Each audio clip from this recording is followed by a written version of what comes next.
한번 인사하세요. 예, 그리웠습니다. 예, 아마 그 그리스도인들이 아닌 뭐 불신 일가 친척들을 만나고 그러면서 또 치열하게 영적 어떤 싸움을 싸우고 오신 분들도 있으리라고 생각이 됩니다. 이 주일의 안식을 통해서 여러분들이 새 힘을 얻고 또 위로를 받고 또 다시 한번 하나님의 십자가의 군병들로 다시 한번 또 세상을 향해 나가는 그러한 귀한 시간 될 수 있기를 바랍니다. 오늘은 시각의 변화라는 제목으로 하나님 말씀 나누겠습니다.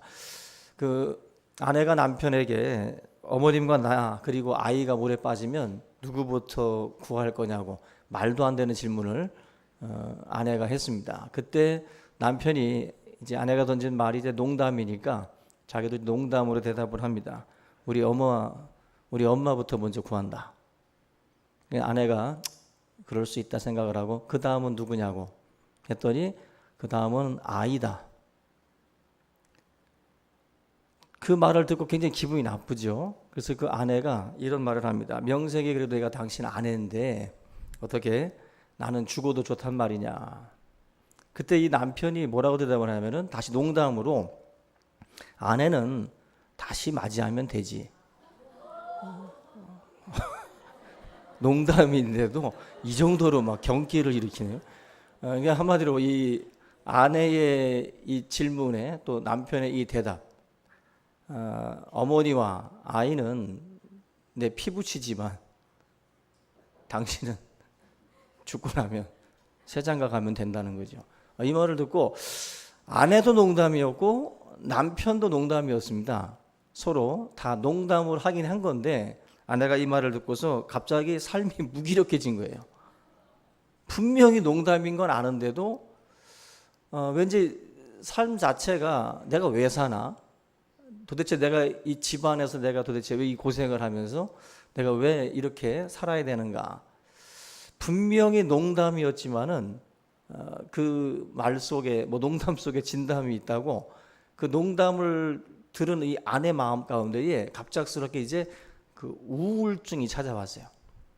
그래서 이제 의사를 찾아가서 상담을 하게 되는데 의사가 이 아내의 말을 한참 듣고 난 뒤에 한 가지 제안을 했습니다.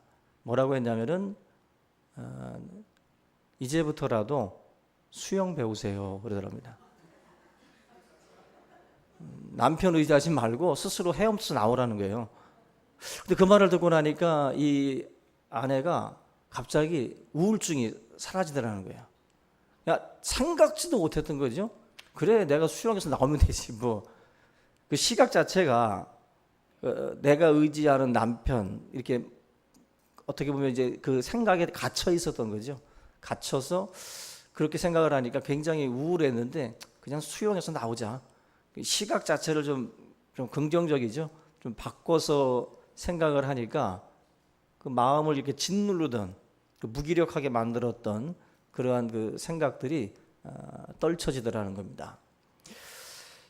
오늘도 보니까 신혜라 씨랑 차인표 씨에 대한 인터넷 검색 기사가 막 떠요.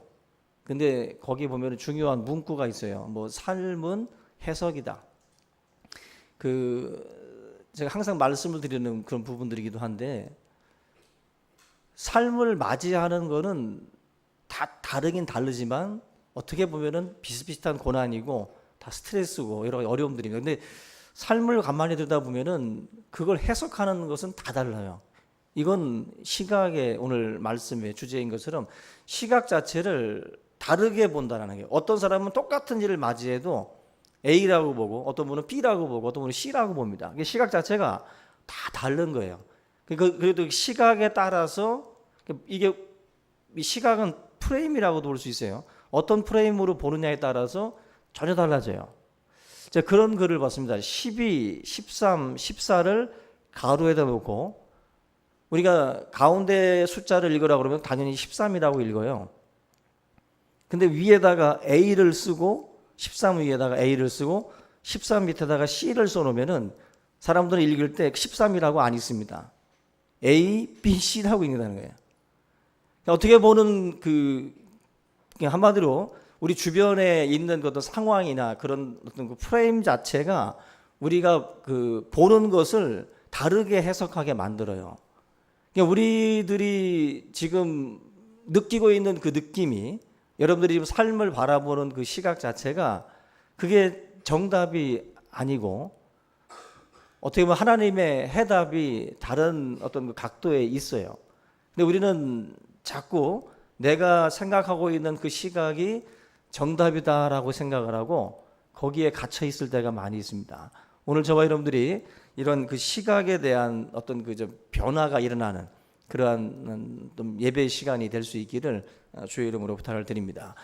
그 시각이 여러 가지가 있다고 그러는데 그 벌레의 시각이 있다고 그래요. 이 벌레는 그냥 눈에 먹이가 떨어져 있으면은 그냥 그 눈앞에 있는 그 먹이에 달려들어서 그냥 먹어 치우는 거죠. 근시안적이고 굉장히 눈앞에 있는 것밖에는 보지 못하는 현세적이고 근시안적인 시각을 가진 그 사람들을 벌레의 시각을 갖고 있다라고 말씀들을 해요.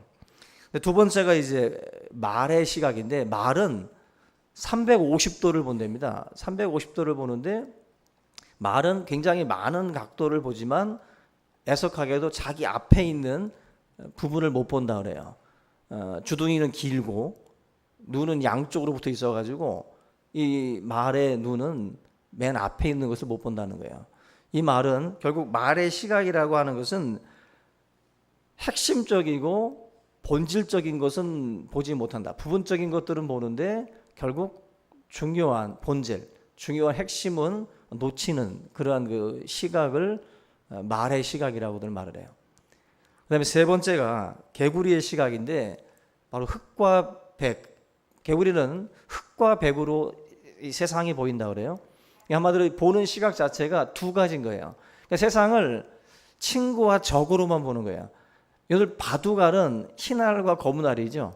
그래서 검은 알을 진을 치고 안에다가 흰 알을 넣으면 당연히 흰 알은 내 것이 됩니다. 그죠? 근데 세상은 둘러 놓은 흙이 그게 다 흙일 수가 없어요.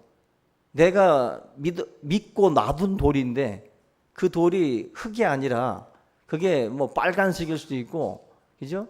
그게 뭐 다른 색깔일 수 있어요. 그러니까 세상은 흙과 백으로 딱 나누어지지 않습니다. 그러니까 그만큼 여러분들의 시각이 만약에 교회에 와서도 성도들을 만나고 교제를 나눌 때에도 흙과 백으로 딱 구분해 가지고 여러분들이 만약에 관계를 맺는다고 하면 그건 개구리의 시각을 갖고 있는 거예요. 사람은 절대로 그렇게 흙과 백으로 딱 나눠지지 않습니다. 적인 것 같다가도 친구이기도 하고요. 그러다가도 또 괜찮다가도 또 미워지고 여러 가지 모양의 색깔들이 다양하게 있어요. 그래서 사실 이 개구리 시각이라든지 말, 또 벌레, 이런 세 가지의 이런 시각들 어찌 보면은 근시안적이고 또 이분법적이잖아요. 너무나도 단순하게 세상을 구분하는 방식인데 이런 시각으로 만약에 세상을 살면 관계가 굉장히 어려워집니다.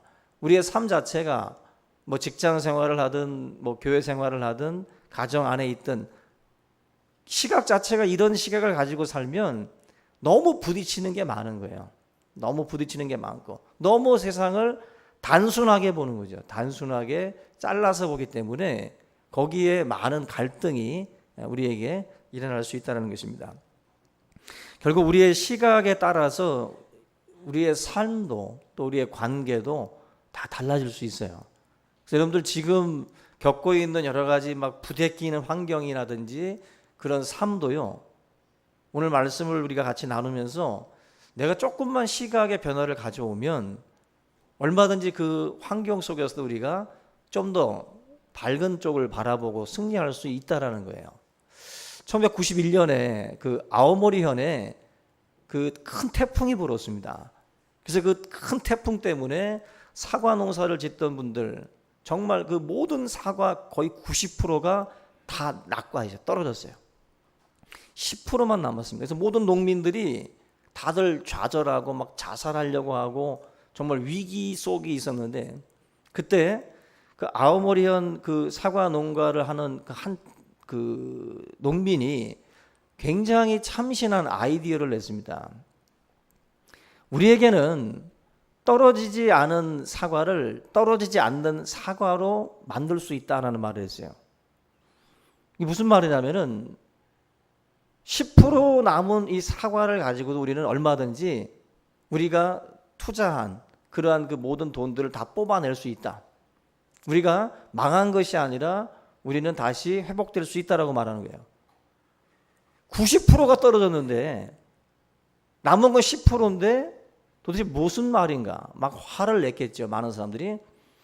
그때 이 한 농민이 어떤 얘기를 하냐면은 떨어지지 않은 10%의 그 사과를 가지고 수험생들에게 태풍에도 떨어지지 않는 사과라고 해서 합격 사과를 만들면 대박을 친다는 거죠.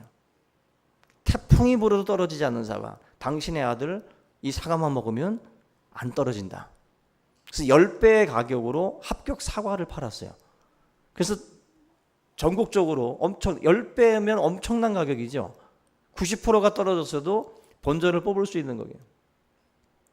결국 모든 사람들이 다 바라보는 그 시각이 마치 12, 13, 14였다면 이 사람은 A, B, C로 본 거예요.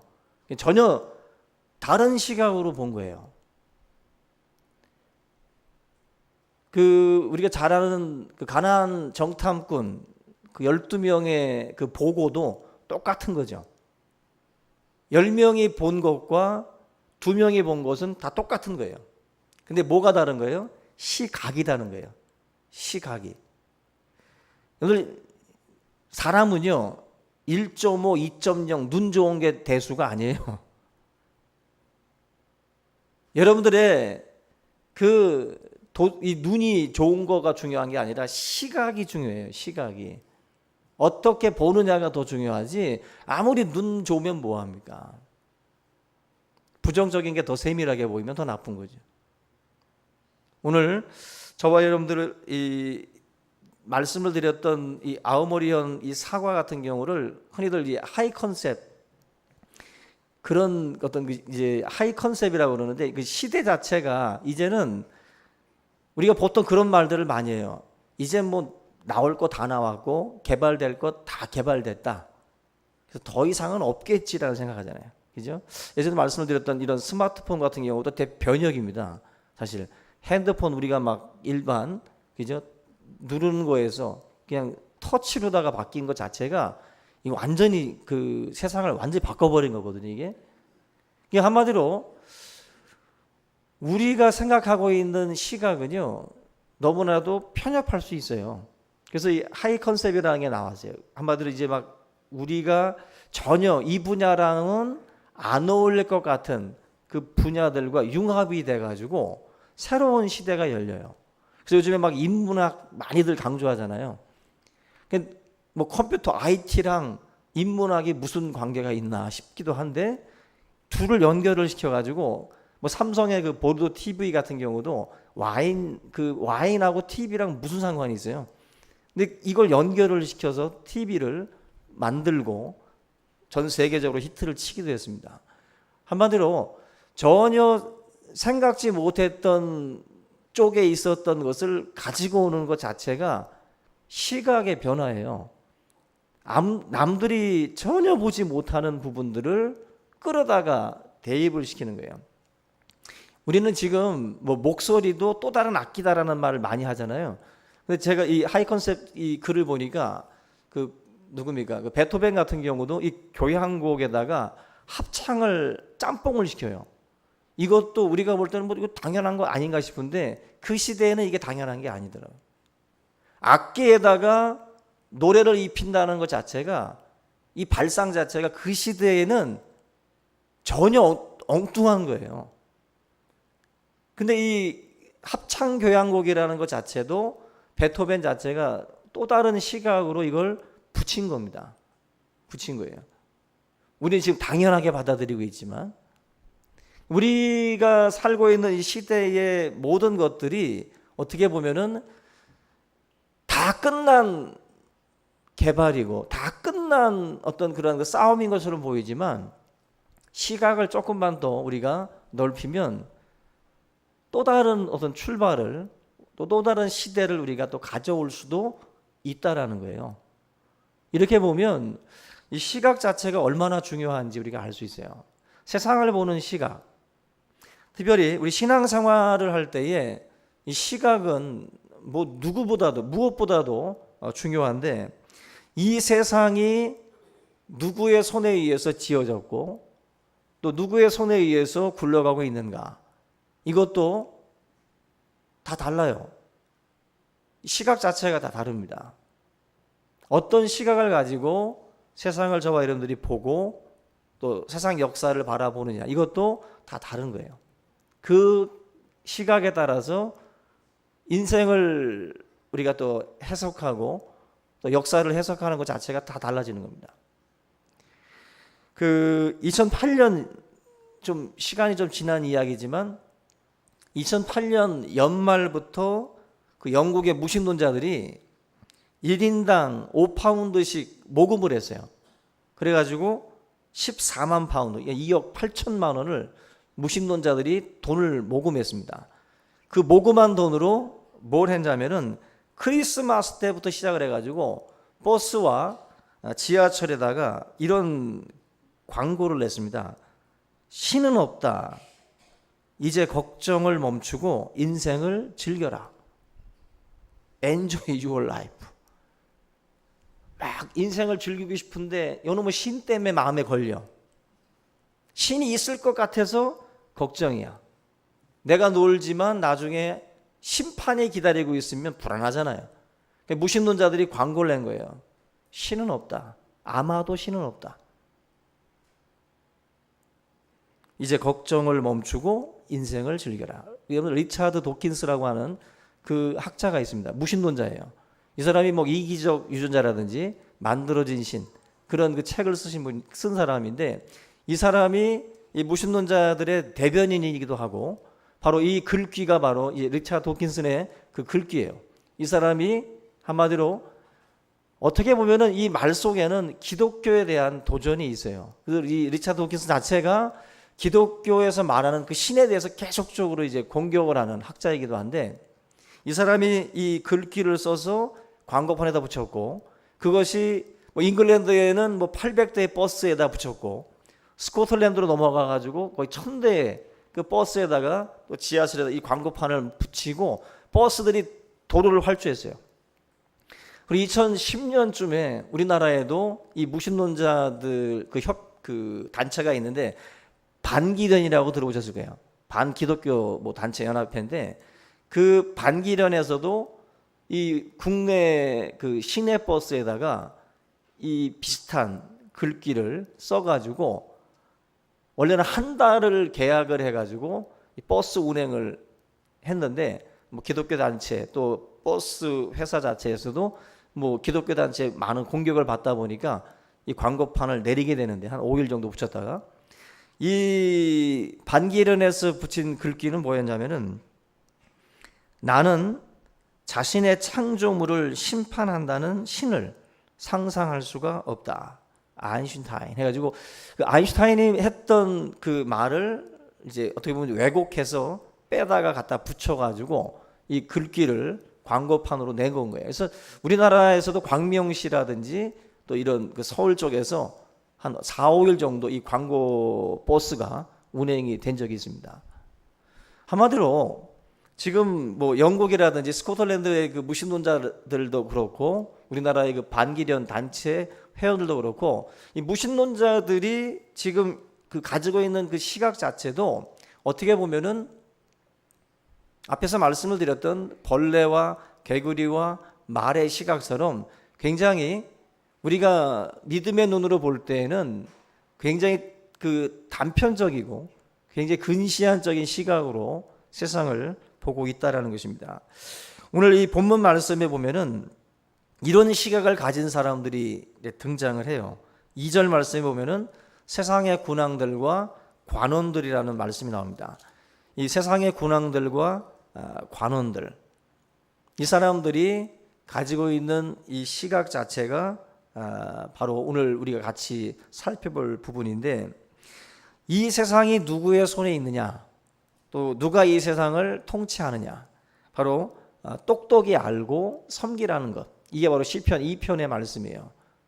이 세상의 어떤 그 군왕들, 우리 지금으로 치면 미국이라든지 중국 이런 강대국들이 세상을 좌지우지하고 있는 것처럼 보이지만, 세상의 군왕들이 이 모든 것들을 다 다루고 있는 것처럼 보이지만, 성경은 한 사람의 어떤 탁월한 지도자가 이 세상을 만들어가고 있는 것이 아니라, 그것이 아니라 하늘에 계신 바로 아버지, 보이지 않는 그 손, 바로 하나님 아버지께서 이 세상을 주관하고 있다라고 강조를 하고 있어요. 이게 바로 이 시편 2편의 핵심이고 또 성경 전체 메시지의 핵심이에요.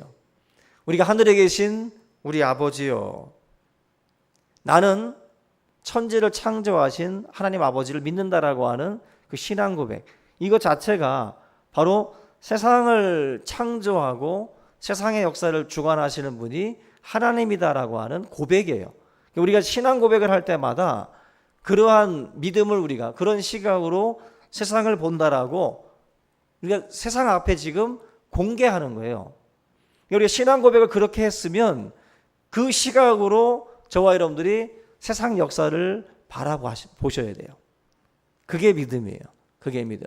어떻게 굴러가도 하나님께서 이 세상을 주관하신다, 이 세상을 또 심판하신다라고 하는 믿음을 가지고 저와 여러분들이 세상 역사들을 바라봐야 한다는 것입니다. 여기 보면 세상의 군왕들과 관원들이 어떤 그 계략을 꾸미죠. 계략을 꾸미고 있는데, 기름 부음 받은 자를 대적하는 헛된 일을 꾸민다라고 말씀을 해요. 이 헛된 일, 우리가 그들의 맨 것을 끊고 그의 결박을 벗어버리자. 그냥 하나님이 자신들을 올가맸고 자신들을 결박했다라고 말을 하고 있는 거예요.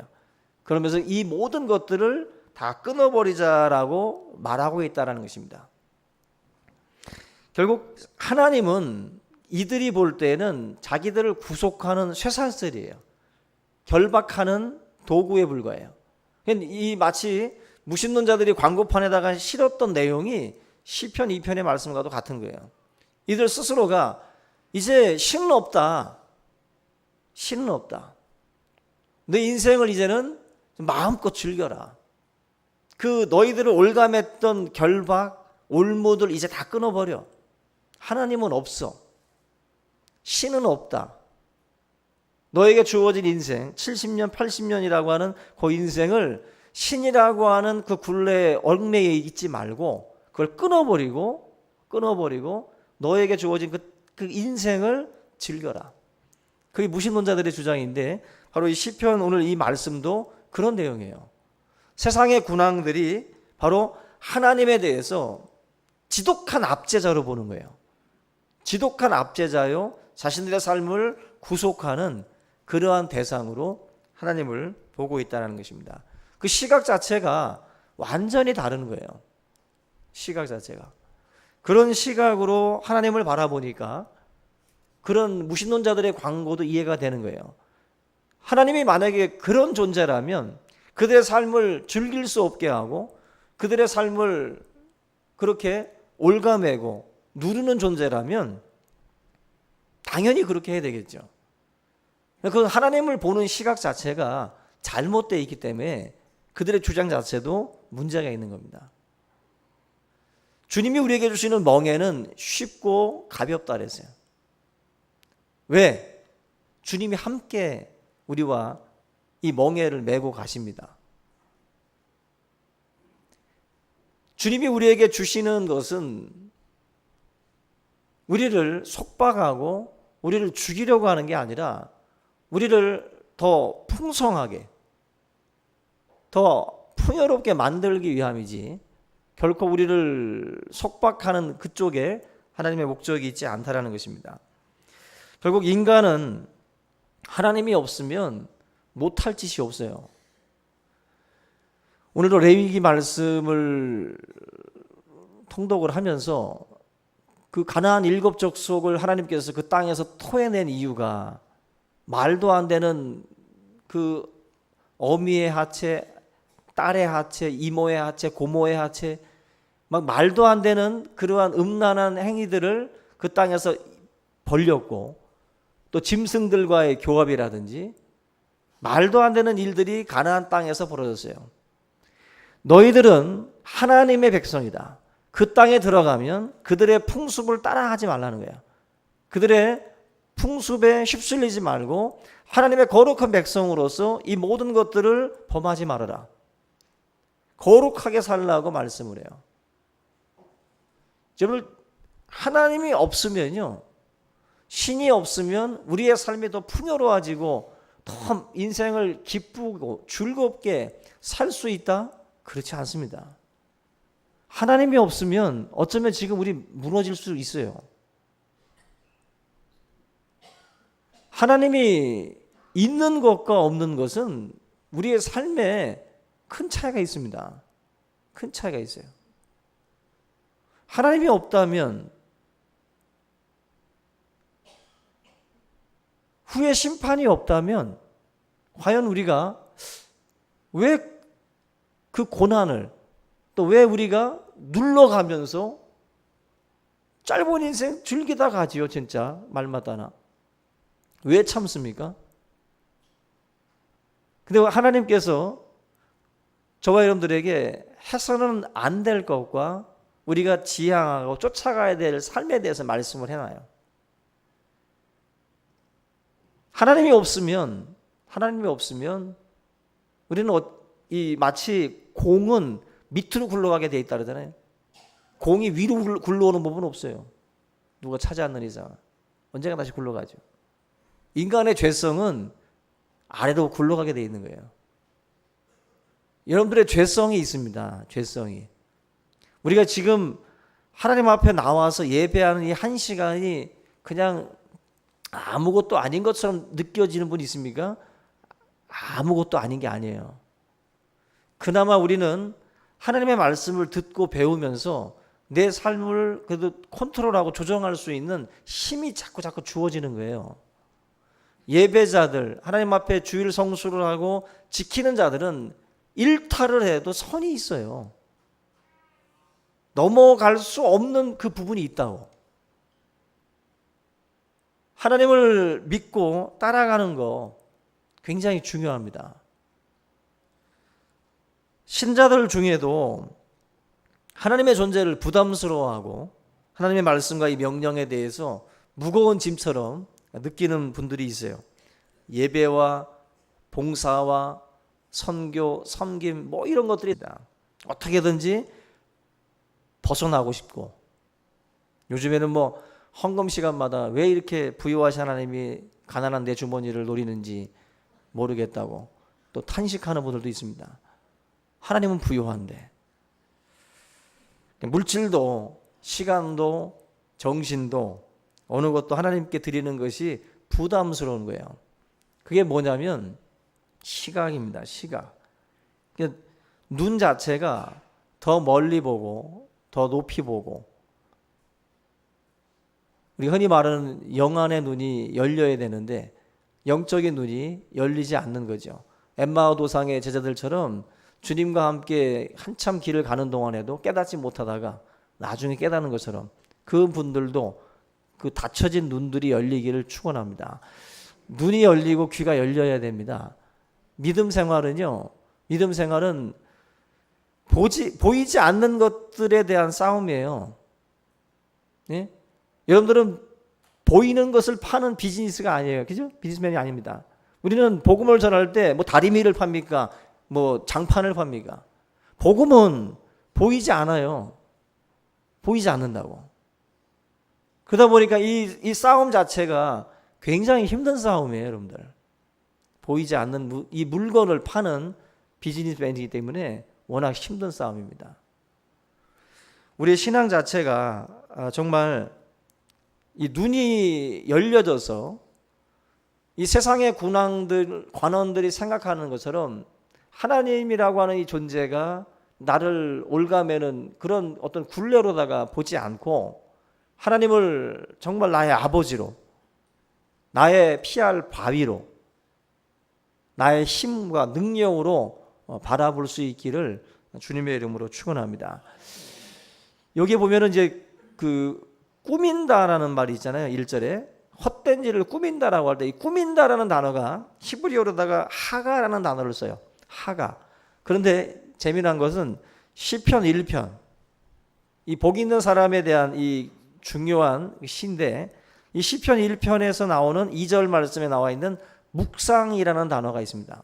이 묵상이라는 단어랑 이 꾸민다라는 이 단어가 같은 단어예요. 하가라는 단어입니다. 근데 1장에서는 묵상이라고 번역을 해놨고 2장에서는 꾸민다라고 번역을 해놨어요.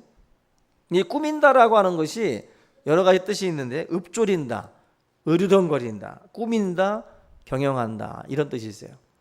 이게 뭐냐면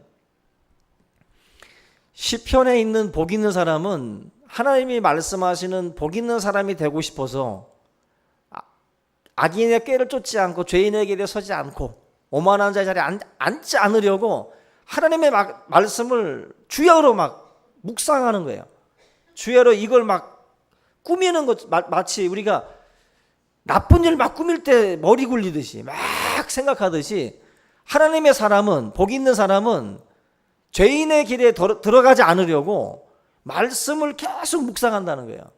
이 세상의 관원들은 악한 일을 계속 꾸미는 거예요. 그걸 계속 묵상하는 거예요. 계속. 정말 이 똑같은 단어인데 정말 엉뚱한 묵상을 하고 있는 거죠. 여러분들은 2장에 속한 자인가 1장에 속한 자인가를 한번 돌아보셔야 돼요. 일주일 동안 우리가 한 해 동안 뭘 생각하고 뭘 꾸미고 있는가? 하나님의 영광을 생각하고 하나님의 몸된 교회를 세워가는 그 일에 얼마나 고민하고 묵상하고 아버지의 영광을 위해서 얼마나 내가 그걸 꾸미려고 그걸 만들려고 얼마나 내가 살아가고 있는가? 그게 복 있는 사람이에요. 일주일 동안 하나님의 몸된 교회를 묵상하고 내 속한 구역원들을 걱정하고 뭔가 한 사람을 세우기 위해서 내가 어떻게 해야 될까? 그걸 계속 묵상하고 꾸미고 계속 뭔가를 하고 있는 사람, 그 사람이 복 있는 사람이에요. 그 사람이 하나님이 우리에게 요구하시는 삶이라는 것은 다른 게 아닙니다. 시각 자체가 바뀌어야 돼요. 하나님의 어떤 그 속한 자로서 삶 자체를 바라보는 이런 모든 시각들도 변화가 돼서 하나님은 참으로 풍성하신 분이고 우리를 사랑하시고 또 인자와 자비가 넘치시는 분이다라는 그 생각을 가지고 내가 이 믿음의 생활들을 감당해 나가야 할 줄로 믿습니다. 그 가운데 하나님께서 여러분들에게 귀한 또 은혜와 은총으로 채워주실 줄로 믿습니다. 여러분들 오늘 이 본문의 말씀들을 통해서 세상의 관원과 세상의 군왕들의 시각에서 이제 우리가 벗어나고 내가 믿는 하나님 그런 하나님이 아닙니다. 내가 끊어야 되고 내가 벗겨내야 될 하나님이 아니라 나와 동행하셔야 할 분이에요. 나와 그 하나님 앞에 더 가까이 나아갈 수 있는 여러분들이 될 수 있기를 주님의 이름으로 축원합니다. 오늘 이 말씀을 함께 붙들고 우리 통성으로 기도의 시간 갖겠습니다. 살아계신 하나님 아버지 감사를 드립니다.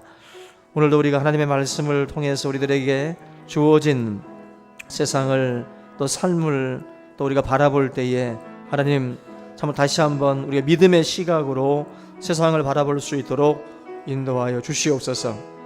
하나님 참으로 우리가 가지고 있는 잘못된 그 시각으로 우리가 하나님 우리의 믿음 우리의 하나님을 우리가 아버지 굴레로 우리를 짓누르는 또한 억압으로 구속으로 바라보지 않게 하시고 나의 힘이요 능력이 되신 하나님으로 우리가 바라보며 승리할 수 있도록 도와주시옵소서. 이 땅에 참으로 우리가 믿음의 삶을 통해서 우리가 아버지 풍성한 열매를 맺기 원합니다.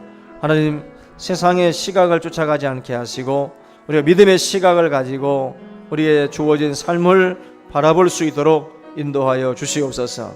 아버지 바꿀 수 있게 하옵소서. 내가 바라보는 세상을 바꿀 수 있게 하시고 믿음 안에서 이 모든 것들을 바라볼 수 있도록 인도하여 주시옵소서. 오늘 이 시간 우리의 영광이 아버지 하나님의 이름에 있음을 깨닫게 하시고 오직 주님의 이름만을 높이는 삶이 될 수 있도록 도와주시옵소서. 복 있는 사람이 되어서 하루하루를 묵상하며 오직 주님께 영광을 돌리는 귀한 삶이 될 수 있도록 함께하여 주시옵소서. 감사하고 예수님의 이름으로 기도합니다.